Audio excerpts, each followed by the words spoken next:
Lo dijo en la primera hora. Muy bien, seguimos, 8 de la mañana con 15 minutos en la primera hora por Sonorama, la gran señal nacional. Algunos temas para conversar a esta hora con Jorge Mortola, que está enlazado con nosotros vía telemática. Él es el presidente de ACEPLAS, la Asociación Ecuatoriana del Plástico. Jorge, ¿cómo está usted? Bienvenido, buen día. Hola Fabricio, qué gusto saludarte, qué gusto la oportunidad de dirigirme a la radio audiencia de Telerama. Sí, de Sonorama. En esta ocasión preocupados porque la Corte Constitucional tiene en sus manos el futuro y la tranquilidad de más de 30.000 familias. En enero del año 2022, la Corte declaró inconstitucional la Ley de Fomento Ambiental y de Optimización de los Ingresos del Estado. La declaró inconstitucional porque a criterio de la Corte existía falta de unidad de materia en esta ley, que entre otras cosas creaba un impuesto redimible para las personas que recogían los residuos de las botellas plásticas. El problema es que lo hace 10 años después de que se ha creado toda una cadena de reciclaje que ha venido funcionando perfectamente, que ha generado trabajo para 30.000 personas y que aproximadamente la industria ha invertido $300 millones en maquinaria y tecnología para reciclar los residuos plásticos. Sin embargo, para evitar que haya caos a criterio de la Corte, permitió que la ley siga en vigencia hasta el 31 de diciembre de este año, con lo cual se generaba un plazo para que el Ejecutivo prepare un proyecto de ley. Inmediatamente que supimos el tema, hemos venido trabajando y luego de 18 meses de trabajo con el Ministerio de Ambiente, el Ministerio de Producción, el SRI y los públicos interesados en el tema, se logró un texto de consenso que finalmente el pasado 18 de agosto el presidente envió a la Corte Constitucional. Estamos en espera pues que la Corte Constitucional apruebe este decreto de ley de urgencia económica que restablece el impuesto redimible a las botellas plásticas no retornables. Justamente, Jorge, usted mencionaba esta decisión del presidente de la República de enviar a la Corte Constitucional el decreto ley sobre el impuesto redimible para las botellas plásticas. Ha pasado un mes, lo hizo el 18 de agosto y estamos 19 de septiembre. No sé si la Corte ha convocado algún tipo de audiencia, han presentado un pedido de amicus curiae por parte de ACEPLAS. ¿Qué se ha hecho en estos 30 días que han transcurrido? Bueno, inmediatamente que el decreto fue enviado a la Corte, vale la pena destacar que el decreto fue aprobado, enviado por el presidente de la República en un acto público con la presencia de los recicladores en Quito y en Guayaquil, en 2 actos diferentes, puesto que había un compromiso del gobierno de cumplir con este grupo de personas, pues la mayoría de escasos recursos. Inmediatamente que llegó a la Corte Constitucional, presentamos un escrito con un amicus curiae, nos presentamos a la audiencia y hemos pues presentado una serie de argumentos que van de la mano con los argumentos que ya presentó el Ejecutivo a través de sus distintos ministerios. Primero, recordar que la afectación de este ingreso va directamente al bolsillo de 30.000 familias de escasos recursos que viven exclusivamente esta actividad. Recordar que el incremento de la contaminación ambiental sería consecuencia en el caso de que este decreto no se aprobara, porque perdería el incentivo que tienen los recicladores para recoger este material, quedando este material expuesto en las calles, no solamente con el riesgo de llegar a ríos, mares y quebradas, sino con el riesgo de contaminar los sistemas de tratamiento de agua, contaminar los rellenos sanitarios y complicar la gestión en general de los residuos. Hay que recordar que la gente que hoy hace recolección de residuos plásticos, gracias a este impuesto, también recoge papel, cartón y metal. Estos indirectamente también se verían seriamente afectados por la pérdida de atractividad de esta actividad para los recicladores. Pero hay algunas cosas más que son importantes y las recalcamos en este ámbito. Decíamos pues que todas las materias primas plásticas que se procesan en el país son importadas, que cada tonelada que se deja de reciclar significa toneladas adicionales de materia prima que se importarían, con el consecuente incremento de consumo de materias primas vírgenes, por ende más consumo de materiales de origen fósiles y lógicamente un incremento de la huella de carbono que gracias al reciclaje se reduce. Lo anterior también significaría, para pagar estas resinas importadas, una mayor salida de divisas para la adquisición de esta resina, afectando la balanza comercial. Por ende, la pérdida de trabajo de técnicos y colaboradores que laboran en las plantas de reciclaje. Yo ya le había recordado que en los últimos 10 años la industria plástica ha invertido más de $300 millones apostándole a la economía circular y al reciclaje. Sin recicladores no hay reciclaje. Y sin reciclaje es muy difícil hacer economía circular en nuestros países. Y por último, la gallita más al tigre es que la seguridad jurídica de las empresas que invirtieron y continúan invirtiendo en el país se ve afectada. Se ve afectada porque las reglas de juego se cambian antes de haberse recuperado la inversión. El Ministerio de Inclusión Económica y Social señalaba que el 64% de los recicladores de base se encuentran en condiciones de extrema pobreza y de vulnerabilidad. Recordando que esta es una actividad intergeneracional. Están jóvenes, adultos y personas mayores. El 12,5% de los censados presenta algún tipo de discapacidad. No hay preferencia entre hombres y mujeres.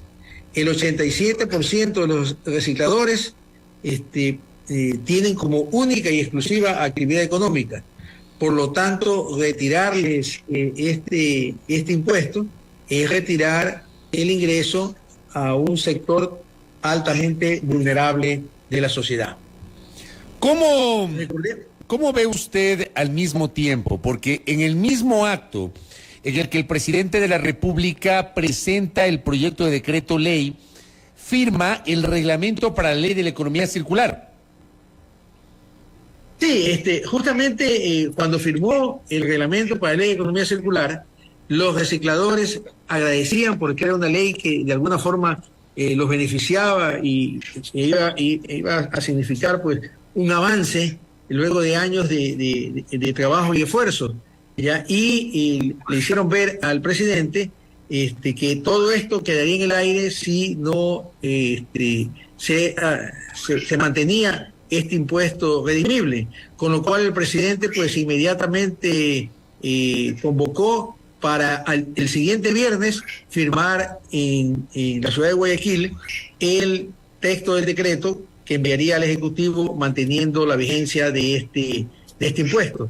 Eso ocurrió el 30 de agosto. Entonces, es por esa razón que hemos tratado y hacemos pues énfasis en cuanto canal está a disposición para llegar a los oídos de los magistrados de la Corte Constitucional, para que más allá del punto y coma de la interpretación de la ley, en el análisis de lo urgente y de lo económico, tengan en cuenta lo urgente y lo económico para la economía popular. Personas que por su vulnerabilidad no podrían esperar entre 18 y 24 meses que tomaría el análisis de esta ley en caso de quedar postergada para el próximo gobierno o quedar postergada para la próxima asamblea, ¿no? Correcto, Jorge. ¿Cómo está el sector al día de hoy a nivel económico? ¿Cómo ha sido este año para el sector del plástico?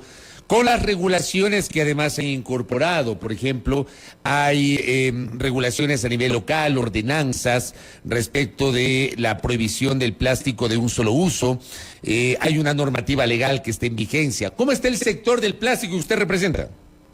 Bueno, mire, hay que recordar, nosotros justamente estamos celebrando los 45 años de ACEPLAS y lo celebramos con bastante alegría porque a pesar de las dificultades y de la urgencia de aplicar medidas tendientes a generarle sostenibilidad al plástico, nos ha ido bien. Nos ha ido bien porque la ley ha sido adecuadamente consensuada, los reglamentos han tenido un proceso acelerado de ejecución, las políticas secundarias van de la mano, de tal manera de que se está incrementando paulatinamente el consumo de material reciclado por consumo. Dentro de estos plásticos de un solo uso, se están implementando medidas para limitar el ingreso de residuos. Se han generado las enmiendas necesarias para que se hagan las correcciones y se eviten distorsiones. El Ministerio de la Producción está haciendo un control fehaciente en las industrias para que efectivamente todas vayan cumpliendo lo que manda la ley. Hay un registro que cada vez es mayor de empresas que se califican no solamente como gestoras de residuos, sino como transformadoras de residuos.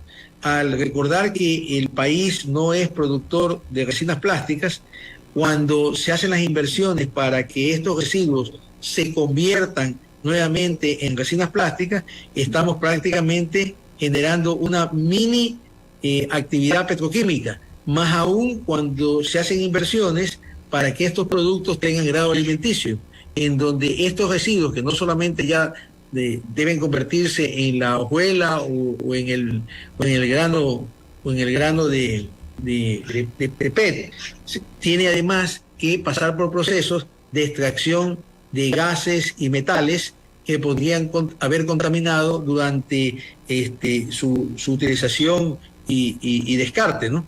Entonces, realmente es un sector que sigue aportando con más del 2% del Producto Interno Bruto al país, generando más de 25.000 empleos directos, más de 120.000 indirectos por su encadenamiento con otros sectores.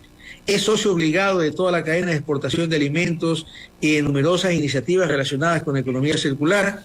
Promovemos responsabilidad sostenible en la cadena productiva, demostrando nuestro firme compromiso con el desarrollo positivo del país, por lo que nos apropiamos del derecho de defender a nuestros socios en la gestión de nuestros residuos plásticos y a los recicladores del país, que son verdaderos socios, no solamente de la industria plástica, son socios de los municipios y de los gobiernos autónomos a los que constitucionalmente les corresponde la adecuada gestión de los residuos sólidos, incluidos los plásticos, ¿no?